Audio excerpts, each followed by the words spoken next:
But before I get to the theme, I also want to talk a little bit about foreshadowing, because there is foreshadowing in this story. The stones are foreshadowing. The black box is foreshadowing. But I don't know how many people really pick up on the meanings of those.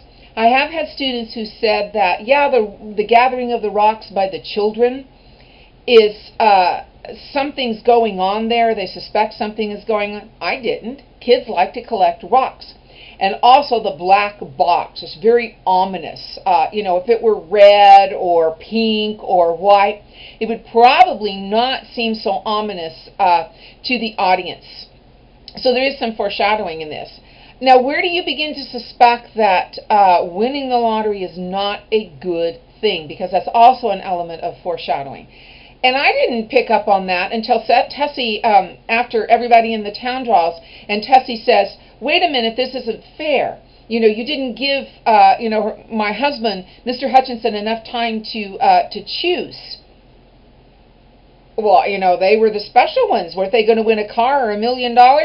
So that was when I first began to say, maybe something is wrong here. Maybe this is not something that you want to win, which of course is borne out at the end. I also want to ask, this might go along with the theme somewhat, but perhaps not so much. But again, back to the characterization for a moment. And I don't really know that you can classify it as characterization, but what kind of people are these? What kind of society is this? Is it very patriarchal in that the men are in charge, or do the women have a lot of charge? Is it a liberated society, or it is a society that still adheres to older values? I think it's highly patriarchal, and I think it adheres to the values of women should stay in the kitchen.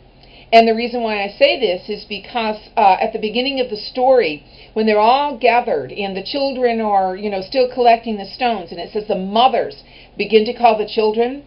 And, they come reluctantly, but little Bobby Delacroix, slips from his mother's hand and runs back to his pile of stones. But his father speaks, and he's there. So mom's, pronouncements don't hold so much weight, but boy, dads do, and you better do what dad says it's going to do. The women are also very portrayed as being very housewifely. Aprons and, that type of thing. And even when Tessie comes in, Tessie says she was washing dishes, and her husband was out. She thought her husband was out back chopping wood. Very striated, male-female roles in this little town. Now Tessie is comes in late, and she is not a proper woman because she doesn't come in and go quietly to her place. She makes a fuss, and that is also an element of foreshadowing. All of the attention is drawn to Tessie when she comes in. Had she been a proper woman, she would have come in, she would have taken her place, and she would have been quiet. Now, people seem to like Tessie. They're saying through things to her very good-naturedly, saying, hey, Bill, she's here now.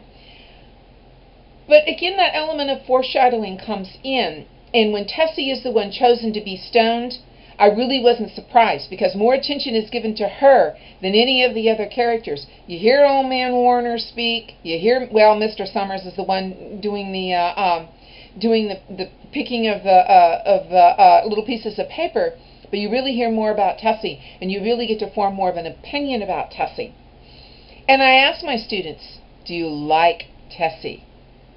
And a lot of them say, no, I don't like her. And I say, does she deserve to die? Well, no, just because I don't like her, she doesn't deserve to die. Why don't people like Tessie? Sorry, my cat just made a mess. Is it because of her loudness? There's one point in the story when I come to dislike Tessie, and it is after her family is chosen for the final lottery, and Mr. Summers asks Bill, the husband, are there any other people in your household? And Tessie says, yes, there's Eva, her daughter, who is married. Make Eva and Don, her husband, draw with us.